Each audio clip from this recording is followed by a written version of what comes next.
সত্যমেব জয়তি, স্বাগতম নন্দন গার্ডেনে। আমরা আগের যে ভিডিওটা বানিয়েছিলাম যে ক্যালেঞ্চো গাছের কিভাবে মাটি তৈরি করব কি না, তারপরে যে অংশটা সেটা হচ্ছে এই ভিডিওটা। এই ভিডিওটা আগের ভিডিওটাও আমি এবং তন্ময়, আমার এক ভাই বন্ধু, তার সঙ্গে ভিডিওটা করেছিলাম এবং সেই আমার এডিটিং বা সমস্ত কিছু করেছিল। এটাও সে এডিটিং করেছে এবং সমস্ত কিছুটা করে আমাকে পাঠিয়েছে এবং আমরা দুজনে মিলে এই কাজটি সম্পূর্ণ করেছি। বিষয়টা হচ্ছে, ক্যালাঞ্চো একটি খুবই সুন্দর ফুলের গাছ এবং যখন এর গ্রোথ বা বৃদ্ধি হবে তখন অসাধারণ লাগবে। মাটিটা কীভাবে বানিয়েছি আগের ভিডিওটা আমরা দেখে নেবেন।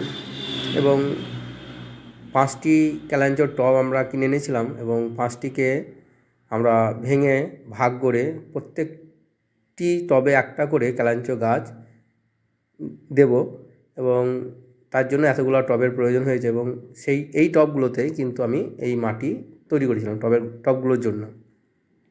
যাই হোক, প্রতিটা টবে মাটি দেওয়ার কাজ শুরু হয়েছে। মাটিটি কেমন হবে আগের ভিডিওতে দেখলে বুঝতে পারবেন। আর একটা বিষয় হচ্ছে, মাটিটা হবে অতি ঝুরঝুরে বা ভুরভুরে। ক্যালাঞ্চো গাছের শিকড়টি লক্ষ্য করে দেখবেন খুবই নরম শিকড় এবং ছোট ছোট শিকড়গুলি বা মূলগুলি কিন্তু খুব সুতোর মতো, তাই সহজেই চলাচল করার জন্য এখানে শক্ত বা এঁটেল মাটির মতো মাটি হলে চলবে না, এখানে খুব নরম এবং ঝুরঝুরে মাটি হতে হবে। আর মাটির রঙটা দেখলেই বুঝতে পারবেন এখানে কিন্তু যথেষ্ট নরম ঝুরঝুরে করা হয়েছে এবং যথেষ্ট ফার্টিলাইজ করা আছে মাটিতে। দেখুন, গাছটি বার করা হলো টব থেকে এবং 4টে গাছ আছে একটা টবে এবং 4টে গাছকে আলাদা করে 4টে টবে প্রতিস্থাপন করা হবে, যাতে টবগুলি 1 বছরের মধ্যে কিন্তু এই গাছগুলি সব বড় গ্রোথ নেবে। যেটা আমি আপনাদেরকে দেখিয়েছিলাম আগের ভিডিওতে, একটা লাল ধরনের যে বড় গাছের যে ঝোপালো গাছ আছে, ওটা কিন্তু এই ছোট গাছই ছিল। আমি একটা গাছ এনেছিলাম কিনে, সেখান থেকে কিন্তু ওই গাছটি বড় হয়েছে। 1 বছর সময় দিলে গাছগুলো কিন্তু খুব বড় ঝোপালো হবে এবং এখান থেকে আপনি কাটিং করেও প্রচুর ক্যালাঞ্চো গাছ তৈরি করতে পারবেন। যাই হোক, আমি এইভাবে ক্যালাঞ্চোগুলোকে প্রত্যেকটা টবে টবে রাখছি যাতে সহজে। এটা একটা হলুদ রঙের ক্যালাঞ্চো, ওটা লাল ছিল, এটা হলুদ, এরপর সাদা আছে, গোলাপি আছে এবং ঠিক যেটা লালও নয় আবার গোলাপিও নয়, এই ধরনের কালারও একটা গাছে আছে। এভাবে 5 ধরনের গাছ ছিল আমার কাছে। সেই 5 ধরনের গাছের আমি কিন্তু পটিং করেছি, দেখতে পাচ্ছেন পটিংগুলো। এবং গাছগুলো কিন্তু খুবই ভালো এবং সতেজ। গাছগুলো যদিও একটু কস্টলি হয়, দাম পড়েছে প্রায় এক একটা গাছে, এক একটা পটের, গাছের নয় পটের, এক একটা পটের দাম পড়েছে প্রায় 200-র ওপর, 220 করে। এবং এগুলোকে আমরা টবে প্রতিস্থাপিত করছে 220 কিংবা 180 বা এরকম ধরনের কিছু একটা দাম পড়েছে। অনেক দিন হলো গাছটি নেওয়া, সে কারণে ঠিক মনে করতে পারছি না। যাই হোক, ওই ধরনের দামটা হবে। আমরা বিভিন্ন জনায় গাছগুলোকে ভাগ করে নিই, কিনেছি সব একসঙ্গেই, কারণ সবাই একটা করে কালার পাওয়া যাবে তাহলে। এভাবে আমরা করেছি। যাই হোক, দেখুন গাছগুলো কিন্তু খুব সহজেই প্রতিস্থাপন করা যাচ্ছে এবং গাছগুলো কিন্তু তার বর্তমানে যে গাছগুলো আমার হয়েছে সেগুলো কিন্তু বেশ কিছুদিন হওয়াতে প্রতিস্থাপনে গাছগুলো খুব সুন্দর হয়ে গিয়েছে। গ্রোথগুলো কিন্তু অসাধারণ, কারণ মাটির একটা গুণগত মান যদি ভালো হয়, গাছের পক্ষে কিন্তু খুব সহজেই বৃদ্ধি পেতে সুবিধা হয়। আমি আর কিছু মাটি এবং বালি মিশিয়ে নিলাম যাতে মাটির পরিমাণটা আমার সঠিক থাকে। এখানে গাছগুলো খুব সহজেই আলাদা করা যাচ্ছে, কারণ ক্যালাঞ্চো গাছের শিকড়গুলো খুব প্যাঁচালো অবস্থায় থাকে না এবং শিকড়গুলো খুব কাছে ছোটোর মধ্যে হয়, বেশি বড় পাত্রর প্রয়োজন হয় না ক্যালাঞ্চোর। এই জন্য শিকড়ের বিস্তার কিন্তু খুব হয় না। আপনারা লক্ষ্য করলে দেখবেন ক্যালাঞ্চো গাছ কিন্তু শিকড়ের বিস্তার যে বিরাট কিছু হয় তা হয় না। যাই হোক, গাছগুলো দেখলে বুঝতে পারবেন গাছগুলো কিন্তু আমার একটাও মারা যায়নি, সব গাছগুলো কিন্তু খুব সতেজ অবস্থায় আমার বাগানে এসেছে। এবং গাছ লাগানোর পরে কিন্তু দু-এক দিনের মধ্যেই গাছের ফুলগুলোকে সব কেটে দিতে হবে। তো আবার নতুন কুঁড়ি এসেছে আমার কাছে। ফুলগুলো কেটে দিলে কী হবে, গাছটা গ্রোথ হওয়ার একটা প্রবণতা বাড়ে, কারণ তার সমস্ত শক্তিটা শিকড়গুলোকে ডেভেলপ করতে কাজে লাগাবে। যদি ফুল থাকে কিন্তু সেটা খুব সম্ভব হয় না। ফুলের প্রতি একটা তার কেয়ার গাছকে নিতে হয়, সেই কারণে শিকড় বা রুটের ডেভেলপমেন্ট খুব একটা বৃদ্ধি পায় না। সেই কারণে ফুলগুলো কিন্তু কেটে দেওয়া উচিত। কেটে দিলে ফুলগুলো কিন্তু আবার কিছুদিন পরে রুট ডেভেলপ করে তার কুঁড়িগুলো কিন্তু আসবে। যাই হোক, দেখতে পাচ্ছেন এইভাবে আমি কিন্তু সমস্ত গাছগুলা পটিং করেছি। ভিডিওটা একটি লম্বা হয়েছে, যদিও বড়, তবু সারমর্ম এটাই, কিছুটা দেখলেই বুঝতে পারবেন। গাছগুলো কিন্তু আপনারাও কিনে এনে সেপারেট করে গাছ বানিয়ে নিতে পারেন। আর ক্লাঞ্চ গাছ মরে না, কারণ সেকুলান প্রজাতির উদ্ভিদ গাছগুলো খুব সহজেই বেঁচে থাকে, একটু বেশি কেয়ারের প্রয়োজন হয় না। তবে এর ফাঙ্গাসের প্রবণতা থাকে বা রুট পচে যাওয়ার ভয় থাকে। আমার আগের বারে দুটো গাছ ছিল, একটা সাদা এবং লাল। সাদা গাছটা আমি বাঁচাতে পারিনি জ্ঞানের অভাবে। যাই হোক, সেই জ্ঞানটা ছিল না যে গাছটা কীভাবে হবে না হবে, এনে আমি লাগিয়েছি, বাস ওই অবস্থায় রেখে ছেড়ে দিয়েছি। গাছের যে কেয়ার, সেই পরিচর্যাটা আমার এতটা জানা ছিল না, যা গাছের করতে করতে বা অভিজ্ঞতার মাধ্যমে সঞ্চয় হচ্ছে। আপনি সবচেয়ে ভালো অভিজ্ঞতা লাভ করবেন আপনার বাস্তব কাজের মাধ্যমে। কোনো বই বা কোনো দেখা বা আমি যে বলছি এগুলো শুনেও কিন্তু খুব ভালো অভিজ্ঞতা আসবে না। অভিজ্ঞতা হবে আপনার গাছের সঙ্গে থাকতে থাকতে। গাছ আপনার সাথে কথা বলবে এবং গাছের কী প্রয়োজন আপনার কাছে চেয়ে নেবে যদি আপনি গাছের সঙ্গে থাকেন। হয়তো এই বুঝতে গেলে দু-একটা গাছের হয়তো সমস্যা হবে, কিন্তু আপনি সেই সমস্যা ওভারকাম করতে পারবেন যদি গাছকে প্রতিদিন অবজার্ভ করেন। গাছকে প্রতিদিন লক্ষ্য করলে আপনি নিজে বুঝতে পারবেন যে গাছ কী চাইছে আপনার কাছে, কোন জিনিসটা গাছের অভাব। সেই হবে কিন্তু আপনার সবচেয়ে বড় অভিজ্ঞতা। তাই আমি বলছি বা আমি কার কাছে শুনছি বা সেগুলো শুনে বলছি, এইগুলো কিন্তু সবচেয়ে বিষয় নয়। বিষয় হচ্ছে আপনার অভিজ্ঞতা থেকে যে সঞ্চিত জ্ঞান, সেটা যদি আপনি শেয়ার করতে পারেন বা সেটা বলতে পারেন, সেটা অনেকটা হেল্পফুল হয়, অনেক কাজ হয়। যেটা আমি অর্কিড করতে গিয়ে সেই সমস্যাটার সম্মুখীন হয়েছি। অনেক ইউটিউবার, অনেক জায়গা বা অনেক কিছু বইয়ে অনেক রকম বলা আছে, কিন্তু বাস্তবে দেখছি তা মিল একবারেই নাই তা বলা যাবে না, কিন্তু অনেক ক্ষেত্রে মিলছে না। সেইখানে আমাদের বক্তব্য এই যে আপনি গাছের সঙ্গে থাকুন, গাছকে ভালোবাসুন, দেখবেন গাছই আপনাকে চেয়ে নেবে।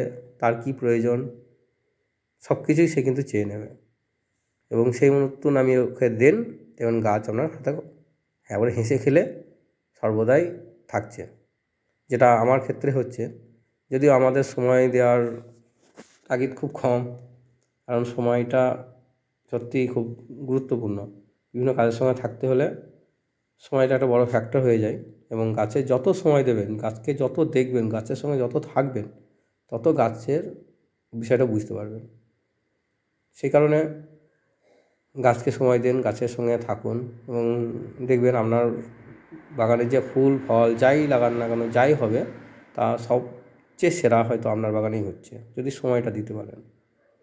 আমরা অত সময় দিতে পারি না, তবুও যেটুকু অভিজ্ঞতা সঞ্চয় হয়েছে সেই অভিজ্ঞতা থেকে এই কথাগুলো বলতে পারছি। যাই হোক, চলছে আমাদের ভিডিও বানানোর কাজ, এবং তার সঙ্গে চলছে গাছগুলোর পটিং করার কাজ। ভিডিওটি দীর্ঘ এবং বড় হয়েছে, কারণ সব গাছগুলোর পটিংয়ে আপনাকে দেখানো হয়েছে ফাস্ট ফরওয়ার্ড করে, যাতে বোঝা যায় যে গাছগুলো কী ধরনের কী কাজ হচ্ছে। সে কারণে এখানে কোনো রকম কাটিং বা এডিটিংয়ে শুধু ফাস্ট ফরওয়ার্ডই করা হয়েছে, তাছাড়া আর কিছু করা হয়নি। দেখতে থাকুন আমাদের এই চ্যানেলকে, আর যদি কিছু সুবিধা হয় তা কমেন্টে জানান, এবং কিছু অসুবিধা হলেও সেগুলোও লিখে জানান। আমাদের ভুল ত্রুটি, আপনাদের কাছ থেকে অনেক কিছু শেখার আছে, যারা অনেক অভিজ্ঞ আছেন গাছ সম্বন্ধে করছেন, আরও কী করলে ভালো হয় সেটা আমরাও শিখব। সে কারণে সবাইকে কিন্তু আমাদের চ্যানেলে স্বাগতম জানাচ্ছি, এবং আমরা যে কাজগুলো করছি তার সমালোচনা যদি কিছু থাকে তা অবশ্যই করবেন, তাহলে আমরা উপকৃত হব। এইভাবে আমরা একের পর এক ক্যালাঞ্চ গাছের কিন্তু পটিং করছি। এবং দেখতে আগে যে মাটির কথা বলেছিলাম, সেখানে ভার্মি কম্পোস্ট, ধানের যেটা আপনার ধানের যে আগড়াগুলো পাওয়া যায়, আগড়াগুলোকে ফুটিয়ে গরম জলে ফুটিয়ে নিয়েছিলাম, যাতে যদি ওর মধ্যে কোনো রকম ধানের টুকরো থেকে যায় সেগুলো যাতে ফাঙ্গাস অ্যাটাক না হয়। এবং আরও তার সঙ্গে অর্গানিক ম্যানিওর ছিল, তারপরে ডিমের খোলার যে গুঁড়ো অংশ সেগুলো ছিল, তারপরে ভার্মি কম্পোস্ট তো ছিলই, নিমখোল ছিল। এভাবে কিন্তু অনেক একটা জৈব সার ছিল সুধামৃত বলে একটা, সেটাও দেওয়া হয়েছিল, এবং জিয়ার দানা, এবং সর্বোপরি যে ট্রাইকোডার্মা ভিরিডি, যেটা একটা ছত্রাকনাশক, সেটা কিন্তু সবাই মেশানো ছিল। সমস্তটা জৈব সারের উপরেই কাজ হয়েছে, এবং জৈব সার কিন্তু সবচেয়ে ভালো জিনিস। আপনি যতই ইনঅর্গানিক ব্যবহার করুন, অর্গানিকের মতো কিন্তু আপনার কাজ করে শান্তি বা সেই ধরনের আপনি পাবেন না যে ইনঅর্গানিক মধ্যে। ইনঅর্গানিক দিয়েও দেখেছি যে তার মধ্যে অর্গানিক সার যেভাবে গাছের রং পাতা সতেজতা রাখে, সবচেয়ে ভালো জিনিস হচ্ছে খোল পচার জল দেন আর গাছকে দেখুন কি হবে, গাছের রং চির সবুজ করে দেবে। এবং মাঝে মাঝে যদি আপনি এই ব্যালেন্স এনপিকে দেন, তাহলে আর গাছকে আর কিছু ভাবতে হবে না। আমাদের অভিজ্ঞতা এইটুকুই, এর মধ্যে থেকে আমরা যা পারছি সেটুকু বলছি। যদি আরও কিছু আপনাদের মধ্যে অভিজ্ঞতা থেকে থাকে বা আরও কিছু জানানোর থাকে, আমাদেরকে জানিয়ে উপকৃত করবেন। আমরা কিন্তু সেই সব জানতে পারলে অনেক উপকৃত হব। আমি এবং তন্ময় দুজনে মিলে এই কাজটি সম্পূর্ণ করেছি, এবং তন্ময়েরও একটা সুন্দর ফুলের বাগান আছে। ভাবছি একদিন ভিডিও করব, কিন্তু সময় হয়ে উঠছে না। এটাই, আমার বাগান কিন্তু গুছালো নাই, তন্ময়ের বাগান কিন্তু খুব সুন্দর গুছালো এবং খুব সুন্দর একদম শোভাবর্ধন, এবং যেটুকু আছে সেটুকু কিন্তু খুবই গোছগাছ করে। যাই হোক, গাছ আমরা সকলেই ভালোবাসি, তার জন্য গাছের সঙ্গে থাকি। গাছকে যেটুকু এক্সট্রা সময়, যেটুকু প্রয়োজন, অতিরিক্ত দরকার, সেটুকু ছাড়া বাকি সময় কিন্তু আমরা গাছকেই দিই। এবং গাছকে দিই না, গাছ আমাদেরকে দেয়, কারণ গাছের কাছ থেকে আমরা আনন্দ পাই চরমভাবে, প্রচুর পরিমাণে। গাছের সঙ্গে থাকতে পারলে মনে হয় যে যেন আর কিছু চাই না। সেই কারণেই কিন্তু এই ভিডিও বানানো, এই কারণেই এই চ্যানেলে আসা। যাই হোক, এই চ্যানেল করতে অনেকেই সাহায্য করেছে। তার আগে আমি আমার প্রথম ভিডিওগুলিতে বলেছিলাম যে চ্যানেল করতে গিয়ে যারা যারা আমাদের সাহায্য করেছে তাদের কাছে আমরা কৃতজ্ঞ, চিরকৃতজ্ঞ। জানি না কতটা ভালো হচ্ছে কি না হচ্ছে সে বিষয়ে ভাবিও না, একটা কাজ করতে পারছি এটাই আনন্দ হয় আর কি। সকলকে দেখার জন্য ধন্যবাদ, এবং শেষ পর্যন্ত যারা দেখছেন তাদের আন্তরিকভাবে শুভেচ্ছা, অভিনন্দন সমস্ত কিছুই দিচ্ছি। এবং আমাদের এই ভিডিও যদি কারো কোনোভাবে উপকৃত হয়ে থাকে, আমরা অনেক ইউটিউবের ভিডিও দেখি, তাদের কাছ থেকে আমরা অনেক উপকার পাই, এবং সেই কারণেই অভিজ্ঞতাটা প্লাস তাদের কথা কিছু এখানে বলি। তাদের কথা অনুযায়ী কাজ করেও অনেক রেজাল্ট হয়েছে, না হওয়া নয়। যতই না একবারে তো মিলে না তা নয়, কিন্তু প্রত্যেকটা গাছের চরিত্র বা সব কিছুই আলাদা ধরনের হয়। সেই কারণে কিন্তু তাদের কথা অনেক ক্ষেত্রে মিলে, বেশিরভাগ ক্ষেত্রে অনেকটাই হয়, কিন্তু তবুও কিছু থেকে যায় বাকি। সেই থাকার মধ্যে দিয়েই নিজস্ব অভিজ্ঞতা প্রবেশ করে, এটুকুই। আবার কি, আমাদের একে একে প্রায় 21টা পট আমরা গাছের দ্বারাই পূর্ণ করে তুলেছি। খালি পাত্রগুলো গিয়ে সবই পরিপূর্ণ হয়েছে গাছের দ্বারাই। ভিডিওর বিষয়বস্তু হচ্ছে একটা ক্যালাঞ্চ থেকে যে পরিমাণে গাছ 4টে করে থাকে সেগুলোকে আলাদা করে নেওয়া এবং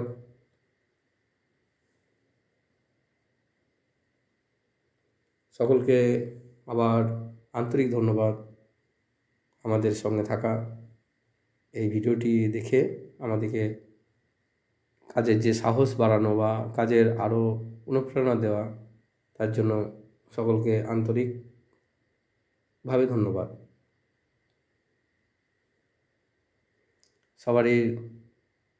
সকলের দিন ভালো যাক, সকলে সুস্থ থাকুন এবং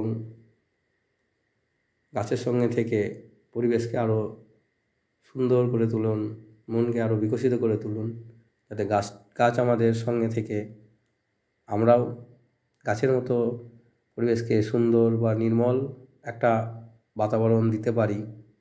এইভাবে মানসিকতা রেখে এগিয়ে চলুন, আমরাও এগিয়ে যাই। এই আশায় আমাদের এই কর্মকাণ্ড, আর এই কর্মকাণ্ডর মধ্যে দিয়েই আমরা আনন্দ খুঁজে পাই। এই চ্যানেলের মাধ্যমে বা এই ভিডিওর মাধ্যমে কিছু কথা শেয়ার করা যায়, কিছু কথা শোনা যায়, কিছু কথা বলা যায়, সেই কারণেই কিন্তু এত কিছু। যাই হোক, আমরা একের পর এক ভিডিও করার অনুপ্রেরণা পাচ্ছি আপনাদের কাছ থেকেই। যারা আমাদেরকে দেখে আমাদেরকে অনুপ্রেরণা দিচ্ছেন তাদেরকে অনেক অনেক ধন্যবাদ।